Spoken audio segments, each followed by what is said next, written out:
Hello मेरे प्यारे बच्चों, कैसे हो आप सभी। आशा करता हूँ सभी अच्छे होंगे। मैं राहुल देसवाल एक बार फिर से आप सभी का टॉप तक में स्वागत करता हूँ।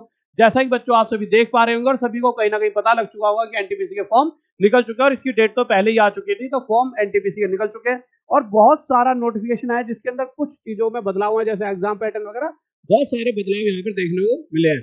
परंतु अब आप पूछे सर वो बदलाव क्या है, तो इसके बारे में मैं पूरी एक वीडियो बनाऊंगा जो कि आपको शाम को मिलेगी। अभी मैं जिस बारे में बात करने आया हूँ वो है ऑनलाइन फॉर्म कैसे भरें, क्योंकि हर बच्चा क्या है किसी भी शॉप पर जाता है और वो भी जाकर गड़बड़ कर देते हैं। आप समझते हो, देखिए आपका दिल करेगा कि यार मैं खुद घर पे ना बैठकर भरूं, मैं किसी नेट वाली या किसी कैफे के पास जाऊं वो भर देगा। परंतु अगर आपको थोड़ा बहुत पता होगा कि ऐसे ऐसे फॉर्म भरा जाता है तो वो सही भर रहा है या गलत भर रहा है आप उसे देख पाओगे। क्योंकि आजकल हो क्या रहा है, बच्चा कैफे पे डिपेंड रहता है और कैफे वाले गलत सलत भर देते हैं और बाद में बच्चे को इसका भुगतान करना पड़ता है। यानी कि उसकी सालों की मेहनत जब एंड में सारी चीजें देखी जाती है तो देखते हैं कि फॉर्म ही गलत भरा था और उसकी पूरी मेहनत खराब हो जाती है। और कोशिश भी कर सकते हो, जैसे ऐसे मैं समझाऊंगा आप घर बैठे ही फॉर्म भर सकते हो। अब मेरे प्यारे बच्चों आपको समझना होगा, दो तरह के बच्चे हैं। पहला बच्चा जिसने पहले कभी ना कभी फॉर्म भरा होगा, कभी भी पहले कभी कभी भी रेलवे का फॉर्म भरा होगा। एक बच्चा जो पहली बार फॉर्म भरने जा रहा है। अब अगर देखिए जैसे ही आप आरआरबी अप्लाई सर्च करते हो तो यहाँ पे अप्लाई का ऑप्शन आएगा। अप्लाई पे क्लिक करोगे तो यहाँ पे दो चीज दिखेंगी, क्रिएट एन अकाउंट और ऑलरेडी हैव एन अकाउंट। अब ऑलरेडी हैव एन अकाउंट यानी जिसने पहले कभी ना कभी फॉर्म भरा है, जैसा आप यहाँ पे देख पा रहे हो। और अगर किसी ने फॉर्म पहले नहीं भरा है तो आपके लिए सबसे पहले क्या जरूरत है, अब आप क्रिएट एन अकाउंट पे क्लिक करोगे। जैसे आप क्रिएट एन अकाउंट पे क्लिक करोगे तो इस तरह से एक मैसेज आएगा, आप इस पे ओके कर देना। ओके करने के बाद अब ये सारी डिटेल आपको भरनी होंगी। अब इन डिटेलों को भरते हैं तो देखिए मैं आपको भरता हूँ। सबसे पहले यहाँ पर वो पूछेगा कि आपकी नेशनलिटी क्या है, कि भाई आप कहाँ से, तो यहाँ से आप इंडिया से हो तो हमने यहाँ पे इंडिया भर दिया। उसके बाद आगे जाओगे, आपका नाम पूछेगा नैनदास। अगर हो सकता है कि शायद आपने अपने नाम में कुछ चेंज करे हो हाल फिलहाल में, कि भाई ठीक है मैंने कुछ चेंजेस करे तो have you change your name, और जो भी मतलब जो भी आपने नाम चेंज करे ठीक है उसे आई अंडरस्टैंड एंड एग्री करके वो नाम लिख देना। परंतु 99% बच्चे नाम चेंज नहीं करते हैं। बहुत मुश्किल होता है कि भाई 10वीं तक तो चलो एक बार करवाते हैं, और 10वीं तक जो सर्टिफिकेट में पड़ जाता है उसी नाम के साथ बच्चा चलता रहता है। इक्का दुक्का बच्चा होता है जिसके साथ ये दिक्कत होती है। उसके बाद मेरे प्यारे बच्चों नीचे आएंगे, नीचे आगे वो डेट ऑफ बर्थ पूछा, डेट ऑफ बर्थ बता देंगे। अच्छा यहाँ नाम पूछे, फिर से रिटाइप करने के लिए यहाँ बोलेगा, जिससे कि गलती से आपने यहाँ पे एक आधी स्पेलिंग गलती कर दी तो यहाँ पे सही लिखोगे, क्योंकि दो बार तो सेम गलती नहीं कर सकता, तो रेक्टिफाई हो जाएगा। उसके बाद अगर हम यहाँ पे आते हैं तो वो डेट ऑफ बर्थ पूछेगा, डेट ऑफ बर्थ आपने डाल दी दोबारा, जेंडर मेल, फिर दोबारा हर चीज दो दो बार इसलिए डलवा रहा है जिससे गलती से आप इधर मेल सेलेक्ट कर दो और आप फीमेल हो, या फीमेल हो और आप हो सकती है ना गलती। देखिए हम एक वो भर रहे हैं फॉर्म, फॉर्म भरते समय कुछ भी गलत हो सकता है, ऐसा कुछ नहीं है सर, ऐसा तो हम कर ही नहीं सकते। वो आप नहीं करते हो, इतनी सारी देर स्क्रीन पर बैठने के बाद खुद ही गलतियां हो जाती हैं। और माउस ही तो है, क्लिक हो जाए कहीं और। फादर्स नेम भर दिया आपने, ठीक है, उसके बाद आपने रिटाइप कर दिया, फिर मदर्स नेम भर दिया, फिर रिटाइप कर दिया। उसके बाद आधार वेरिफिकेशन, ये बहुत ज्यादा जरूरी चीज है। देखिए अब अगर आपके पास आधार कार्ड है, या तो होगा या फिर नहीं होगा। वैसे तो 99.999% बच्चों के पास आधार कार्ड है। फिर उसके बाद आता है आधार कार्ड। आधार कार्ड सबसे ज्यादा इंपॉर्टेंट होता है। देखिए दो तरह के बच्चे होते हैं, एक जिनके पास आधार कार्ड होगा और एक जिनके पास आधार कार्ड नहीं होगा। परंतु अगर एक बात अगर मैं आपको बताऊं, और ये बात आपको भी पता होगी कि 99.9999% बच्चों के पास आज के समय में आधार कार्ड है। यानी कोई भी ऐसा बच्चा नहीं है जिसके पास आधार कार्ड नहीं है। यानी आपके पास आधार कार्ड होगा तो आपने यहाँ पे 12 डिजिट का आधार नंबर डालोगे। अब उसके बाद आपको करना क्या है, उसके बाद उसे वेरीफाई यूजिंग आधार करना है। अब वेरीफाई यूजिंग आधार करने के बाद आपने अगर जो मैट्रिकुलेशन में जो आपने डिटेल थी वही सेम आधार में भी है, आधार कार्ड में, तो आप सिंपल यहाँ पे कर दिए my Aadhaar details are same as per matriculation certificate marksheet. तो इस पे क्लिक कर दोगे तो यहाँ ये खुद ब खुद भर जाएगा अपने आप। और उसके बाद यहाँ पे आप वेरीफाई कर देना। और ये बहुत जरूरी है, ये आधार वेरिफिकेशन इसलिए जरूरी है जिससे कि जब आपको कोई भी सुविधा वो देते हैं, जैसे रेल सुविधा, बस सुविधा की बस का पास बना के देंगे, या जब भी आपकी एंट्री होगी वहां पर सुविधा, जब आप एग्जाम देने जाओगे, या जब भी डॉक्यूमेंट वेरिफिकेशन होंगे, वो सुविधा हर सुविधा यहीं से आपको मिलने वाली है। तो ये आपके लिए बहुत जरूरी रहने वाला है। अब हो सकता है कि मेरे प्यारे बच्चों आपके पास आधार नहीं है तो आप उसके बाद क्या करो, I do not have Aadhaar card. अब यही ऑप्शन बचता है। अब आपके पास अगर आधार नहीं है और आपने I do not have Aadhaar card पर क्लिक कर दिया, जैसे कि verify Aadhaar, I do not have Aadhaar card, और आपने क्लिक करा, तो फिर इस तरह से ये सारी चीजें आ जाएंगी। क्योंकि देखिए आधार नहीं है तो कोई ना कोई तो आपसे वो सर्टिफिकेट वगैरह मांगेंगे कि भाई आइडेंटिटी प्रूफ की तुम इंडियन ही हो या कहीं और देश से तो नहीं भर रहे, कुछ भी मतलब एक प्रूफ तो चाहिए होता है। देखिए किसी भी चीज का, ठीक है, कि आपकी 18 साल की उम्र हुई है कि नहीं हुई है, तो उसके लिए आइडेंटिफिकेशन फॉर ऑथेंटिकेशन। फिर उसके बाद यहाँ पे आपको चुनना पड़ेगा कि आपके पास क्या क्या है। जैसे क्या क्या हो सकता है, इंसान के पास ड्राइविंग लाइसेंस हो सकता है मेरे प्यारे बच्चों, ठीक है। उसके अलावा आपके पास पासपोर्ट हो सकता है, पैन, वोटर आईडी। अब मैंने क्या करा, मैंने यहाँ पे भर दिया भाई कि मेरे पास है ड्राइविंग लाइसेंस, तो मैंने ड्राइविंग लाइसेंस पे क्लिक करा। तो अब ड्राइविंग लाइसेंस पे क्लिक करते हो देखो ये सारी चीज आपसे मांगने लग जाएगा कि डॉक्यूमेंट नंबर क्या है, प्लेस ऑफ इशू क्या है, ठीक है, कहाँ से इशूइंग अथॉरिटी का नाम बताओ, डेट ऑफ इशू क्या है, तो वो तो देखिए आप हर स्टेट के हिसाब से अलग अलग अथॉरिटी होती है, अलग अलग हर किसी ने डेट पे कराया होता है, तो वो आप अपने हिसाब से यहाँ पे भर दोगे। ठीक है मेरे प्यारे बच्चों, उसके बाद नीचे आओगे, यहाँ पे आप ईमेल आईडी डाल दोगे अपनी, जो भी आपकी ईमेल आईडी है वो यहाँ पर डाल दोगे। ईमेल आईडी डालने के बाद अपना मोबाइल नंबर डाल दोगे, कोई भी जो भी आपका मोबाइल नंबर है। अच्छा, ईमेल आईडी डालने के बाद एक ओटीपी आएगा ईमेल आईडी पे ही, वो ओटीपी यहाँ भरना है। नंबर डालते हैं एक नंबर पे ओटीपी आएगा, वो यहाँ पे भरना है, क्योंकि जिससे वेरीफाई और रेक्टिफाई हो पाएगा ये तुम्हारे नंबर है। पता लग रहा है किसी और ने एक नंबर अपना नंबर डाल दिया और यहाँ से मतलब समझ लो किसी और ने फ्रॉड तरीके से कर दिया, तो वो इस तरह से रेक्टिफाई कराएगा। उसके बाद क्रिएट योर पासवर्ड, एक पासवर्ड क्रिएट करने को कहेगा, अच्छा सा पासवर्ड बना लेना। फिर उसके बाद नीचे enter captcha code, captcha code यहाँ पे जो भी दिख रहा होगा, जैसे आप देखिए यहाँ पे एक नंबर दिख रहा है आपको 2207, तो आप यहाँ पे वही सेम नंबर जो यहाँ पे दिखता है वो सेम यहाँ भर दोगे बस। उसके बाद ये पहला वाला पार्ट तो कंप्लीट। अब ये उनके लिए जिन्होंने पहली बार फॉर्म भरा है, तो ये उन्होंने भर दिया। अगर जिन्होंने ऐसा करने के बाद, अब जिन्होंने पहले भरा था और जो पहली बार भर रहे हैं वो अब दोनों एक ही नाव में सवार है, एक ही नाव में सवार, यानी कि अब दोनों के लिए ही मतलब क्या करना है आप दोनों को। अब सिंपल सी चीज है, अब आप जब भी फॉर्म को अप्लाई करने के लिए खोलते हो इस तरह से, आप जब भी खोलोगे कि आरआरबी अप्लाई, तो अब दोनों को ही देखिए, एक जो जिन्होंने पहले भर रखा था फॉर्म, कभी पहले भरा हुआ हो कोई भी एग्जाम के लिए, एक जो पहली बार ही फॉर्म भर रहे हैं, उनके लिए तो पीछे वाला प्रोसेस बता दिया वो करना है। अब उसके बाद अब हर बार क्या करना है आपको, अप्लाई पे करना है। क्रिएट अकाउंट तो आपका बन चुका है, अब हमेशा ऑलरेडी हैव एन अकाउंट पे क्लिक करना है। अब जब आप ऑलरेडी हैव एन अकाउंट पे क्लिक करोगे तो यहाँ पे आप अपना मोबाइल नंबर डालोगे, ठीक है, ओके। उसके बाद नीचे पासवर्ड डाल दोगे, ठीक है, मैं यहाँ पे छुपा देता हूँ मोबाइल नंबर, पासवर्ड डाल के, और इसके बाद इस पे आप क्या करोगे, यहाँ पे लॉगिन कर दोगे। आपने यहाँ पे लॉगिन करा, ठीक है, ऑनलाइन एप्लीकेशन पे क्लिक करा, ठीक है। उसके बाद आप देखोगे तो यहाँ पर आएगा सबसे पहले कि CN05 ये this popular category NTPC graduate post के लिए आप कर सकते हो अप्लाई। अब इंपॉर्टेंट इंस्ट्रक्शन, सबसे पहले वो आपसे क्या भरने हो गया, select the RRB for which you wish to apply. भाई कौन से आरआरबी के लिए जाना चाहते हो, कौन से जोन के लिए जाना चाहते हो, तो आप इस पर क्लिक करोगे तो यहाँ पे सभी जोन आपको यहाँ पर दिख रहे होंगे, अजमेर, बैंगलोर, भोपाल, भुवनेश्वर, बिलासपुर, चंडीगढ़, चेन्नई, कुछ भी आप चुन सकते हो। ऐसे मैंने यहाँ से भोपाल चुन लिया, भोपाल पे क्लिक करा, या जो भी जैसे यहाँ पे मालदा चुन लिया, मालदा पे क्लिक करा। तो I am not currently divided by any RRB RRC, यानी कि आप पे कोई ऐसा केस तो नहीं चल रहा कि भाई आपने फ्रॉड किया हो, कुछ पैसे लेन देन करके आपने पेपर देने की कोशिश करी और पता लग गया हो। अगर नहीं कर रखा तो इस पे क्लिक कर दा, आई एम नॉट। इस पे क्लिक करने के बाद मेरे प्यारे बच्चों आपका अगला ऑप्शन आएगा और उस पर आप नेक्स्ट पे क्लिक कर देंगे। नेक्स्ट पे क्लिक करते हैं, this is data is fetched from your previous save data, check all the details to proceed further, ठीक है, ओके। तो उसके बाद आप इस पे जाएंगे। उसके बाद अब अगला पार्ट आपका आ जाएगा, मैं जल्दी जल्दी थोड़ा बता देता हूँ। कंट्री, ये सारी चीजें भरी गई है पहले से, क्योंकि दे रखी है सारी चीजें, ठीक है। ईमेल आईडी ये वो, इसमें साफ साफ कह रखा है कि ये जो पहले जो आप भर चुके हो, जो पहला पार्ट भरा था ना, उससे आधी चीजें तो यहाँ पे ऐसे ही भर गई, ठीक है। फिर उसके बाद वो पूछेगा choice of language for examination, marital status शादीशुदा हो नहीं हो यही भर देना, ठीक है। इसमें क्या choice of language, English, Hindi, तो भैया मैक्सिमम तो हिंदी चुनते हैं, या जो भी यार लैंग्वेज जिसमें आप, गुजराती देखिए कितने सारी लैंग्वेज है, गुजराती भी है यहाँ पर, कन्नड़ा भी है, कोंकणी भी है, मलयालम, मणिपुरी, सारी सारी लैंग्वेज आपको यहाँ पर मिल जाएंगी, ठीक है। तो जिसमें भी आप भरना चाहो, जो आपको लगे सही है उसमें आप भर देना, ठीक है, ओके। उसके बाद मेरे भाई permanent visual mark of identification, जैसे मेरे यहाँ पे एक मसा है तो मैं वो बता दूंगा भाई, मोल ऑन फेस के यहाँ पे चिक पे या जहाँ पर भी, ठीक है। इसी तरह से आप बता देना हिंदू रिलीजन क्या है जो बताना है, ये सारी चीजें डाल के नीचे आ जाना। फिर मेन चीज आती है कम्युनिटी, कि भाई आप जनरल हो या नहीं हो। अब जनरल हो तो भैया जनरल पे अनरिजर्व पे लिख देना। आप अगर कहते हो कि भाई मैं एससी हूं तो एससी पे करना, एसटी हो तो एसटी पे, जो भी है उस चीज को आप भर देना, ठीक है। जैसे आपने भरा कि इसमें लिखा हुआ है कि only those communities which are recognised by central government of Indian as SC ST and OBC non creamy layer are eligible for reservation recruitment, तो इसमें कर दो आई अंडरस्टैंड एंड एग्री। फिर उसके बाद जैसे आपने भरा यहाँ पे एसटी, तो अब वो नेम ऑफ द ट्राइब पूछेगा आपका, या फिर एसटी की जगह आपने यहाँ पे भर दिया एससी।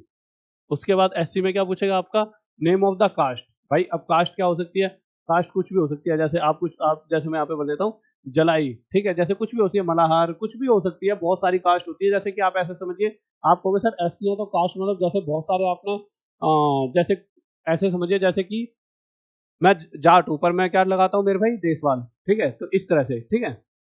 तो इस तरह से आपको डालना है यहाँ पर।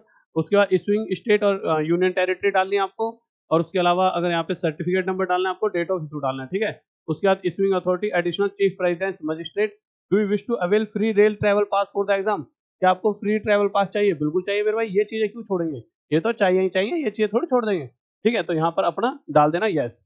उसके बाद मेरे प्यारे बच्चों आगे आएंगे, उसके बाद please indicate nearest railway station, अपना रेलवे स्टेशन डाल देना जो भी आसपास का होगा। क्योंकि वहीं से तो वो आपका जहाँ पे भी तो आपको जहाँ पहुंचना है वो तो उन्हें पहले ही पता होगा, क्योंकि वही तो आपका वो एग्जाम सेंटर बना रहे हैं कि भाई ये एग्जाम सेंटर आपके लिए, और आपने ये डाल दिया कि मेरे पास में रेलवे स्टेशन है, तो वहां से वहां तक की एक टिकट आपको मिल जाती है और वो आप फ्री हो जाते हो, एक पास मिल जाता है आपको।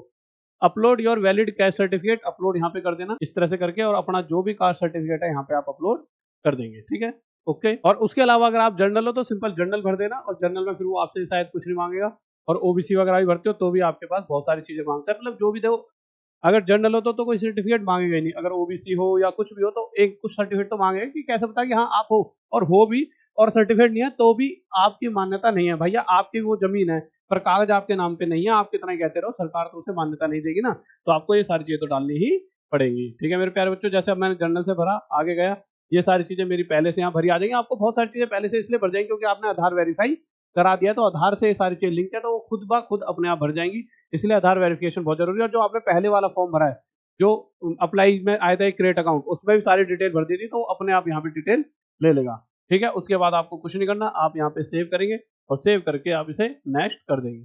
अब जब आप नेक्स्ट करोगे तो नेक्स्ट के बाद आप यहाँ पर आओगे, आधी से ज्यादा डिटेल वो हर बार पिछले वाले से लेता रहेगा, जैसे कि अब यहाँ पे वो पूछेगा कि आप सर्विसमैन हो, नहीं तो नो कर दीजिए। Person with benchmark disability PWD details, कि भाई अगर आपने कह दिया भाई, अगर आपने कहा हो तो यस करना पड़ेगा, फिर उसका डेट ऑफ अटेस्टेशन सारी डिटेल भरनी पड़ेंगी जो जो होती हैं, कि भाई कब कैसे कहाँ से कब कहाँ पे थे, डिफेंस सर्विस में थे, आर्मी में थे, नेवी में, एयरफोर्स में थे, are you still doing defence services, ये सारी सारी चीजें भरनी पड़ेंगी। और 99.9% बच्चा क्या होता है, नहीं होता है, मतलब कि उसमें एक्स सर्विसमैन वगैरह, ठीक है। Are you a person with benchmark disability, तो यहाँ पे नो भर देना, अगर हैं तो यस कर देना, ठीक है। Scribe details, did you need a scribe if you writing, ये छोड़िए। Economical backward class ABC, ABC detail, अगर इकोनॉमिक बैकवर्ड क्लास हो तो आप अगर हो तो यस भर देना। यस भरने के बाद यहाँ पर आएगा कि आप इकोनॉमिकल बैकवर्ड क्लास कब हो सकते हो, जब आपकी पूरे साल की इनकम 50,000 से कम है, तो अगर हो 50,000 से कम है तो आपको बहुत सारी यहाँ पे सुविधाएं भी मिलती हैं, तो आप इसको भर देना। अगर आपको अपने मम्मी पापा पेरेंट्स से पूछ लेना यार क्या हम एबीसी में आते हैं, यानी 50,000 से कम आपकी सालाना आय है। आईटीआर जो करते हैं इनकम टैक्स रिटर्न, उससे पता लगेगा कि आप कितने रिटर्न के ऊपर, जैसे आपने भरा भाई सीए या किसी से भी 1 साल के बाद का एक रिटर्न भरा कि 50,000 रुपये मेरी इनकम है, जाएगा जीरो ही, पर उसमें ये लिखवा दिया 50,000 इनकम, तो उससे हो जाता है कि हाँ भाई 50,000 से नीचे इस व्यक्ति की आय है, ठीक है। आ जाइए आगे चलते हैं। उसके बाद मेरे प्यारे बच्चों, यहाँ से ये कर दिया ईवीसी कि भाई है तो भर देना, क्योंकि इससे बहुत सुविधाएं मिलती है, सारी चीजें भर देना। Are you an employee of Indian railway, Indian railway के एम्प्लॉय हो तो यस, नहीं तो नो। उसके बाद करंट एम्प्लॉयमेंट डिटेल्स की जो भी जॉब कर रहे हो उसकी डिटेल डाल देना यहाँ पे, और नहीं है कि भाई कोई जॉब ही नहीं है तो नॉट एप्लीकेबल। बैंक डिटेल्स डाल देना, वो बैंक डिटेल डालना जिस डिटेल से क्या हो जाएगा आपका क्या कहते हैं कि आप जिससे पेमेंट करने वाले हो उसमें होगा क्या फायदा, आपने ऐसे 500 रुपए भरे फॉर्म के, तो 400 रुपए आपके वापस भी तो आएंगे सीबीटी 1 होने के बाद, तो डिटेल जितनी अच्छी डलेगी उतनी तरीके से आपके पैसे भी वापस आ जाएंगे, नहीं तो ये बच्चों के साथ दिक्कतें देखने को हमेशा मिलती रहती हैं, ठीक है। उसके अलावा फिर उसके बाद आपको क्या करना है, कंफर्म अकाउंट नंबर बैंक वगैरह डाल के फिर नेक्स्ट पे कर देना है। आगे आएंगे मेरे प्यारे बच्चों, अब नेक्स्ट पर आए। अब नेक्स्ट में क्या, एजुकेशन क्वालिफिकेशन, देखिए कर क्या रहा है वो, पर्सनल डिटेल ले रहा है, फिर अदर डिटेल ले रहा है, पहले education qualification, upload profile document, preference and preview and submit. तो मेन चीज क्या है, अब यहाँ पर आ चुके हैं हम एजुकेशन पे, तो एजुकेशन में मेरे भाई जहाँ से पढ़ाई वगैरह करिए, अब आपने आधार वेरिफिकेशन कर दिया तो आधे से आधा काम तो आपका खुद भरता रहेगा, इसमें फिर मेहनत नहीं करनी पड़ेगी, आपका तो रोल नंबर तक सब कुछ यहाँ पे पहले ही आ जाएगा, आपको कुछ करना नहीं है फिर कि कब आपने डेट ऑफ रिजल्ट डिक्लेरेशन कब कब क्या हुआ था, क्योंकि आपने आधार वेरीफाई कर दिया है, तो यहाँ पे सब कुछ आपका पहले से ही भरा आ जाएगा, ठीक है। क्वालिफिकेशन क्या है आपकी, तो आपने ऐसे भर दिया बैचलर डिग्री कर रखी है, डिस्ट्रिक्ट क्या है ये वो, और नहीं कर रखी तो आप यहाँ पर इस तरह से छोड़ सकते हो। Qualification to add your qualification, select the qualification below and click add button, ठीक है। तो जो भी चीजें जैसे यहाँ पे बैचलर डिग्री है सब, स्ट्रीम क्या आर्ट्स कर रखा है, जो भी कर रखा है आपने उसमें सारी चीजें, जैसे स्टेट दिल्ली है उसका डिस्ट्रिक्ट बता दो, आपकी डिस्ट्रिक्ट क्या है, सारी चीजें, नेम ऑफ कॉलेज यूनिवर्सिटी जो भी चीजें वो सारी चीजें हम यहाँ पर भर देंगे, ठीक है।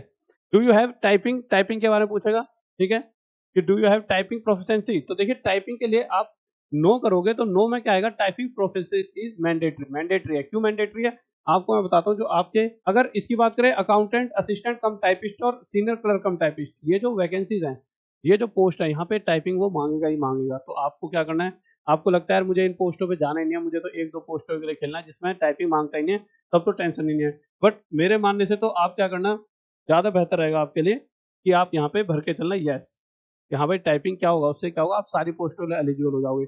उन पोस्टों में जिसमें टाइपिंग नहीं मांगी है उसमें तो दोगे दोगे उनके लिए भी एलिजिबल हो जाओगे जिसमें टाइपिंग मांगता है, उससे फायदा क्या होता है, जब तक टाइपिंग सीख लोगे, इतनी मेहनत कर रहे हो और अगर एग्जाम निकले टाइपिंग सीखने में कितना टाइम लगेगा।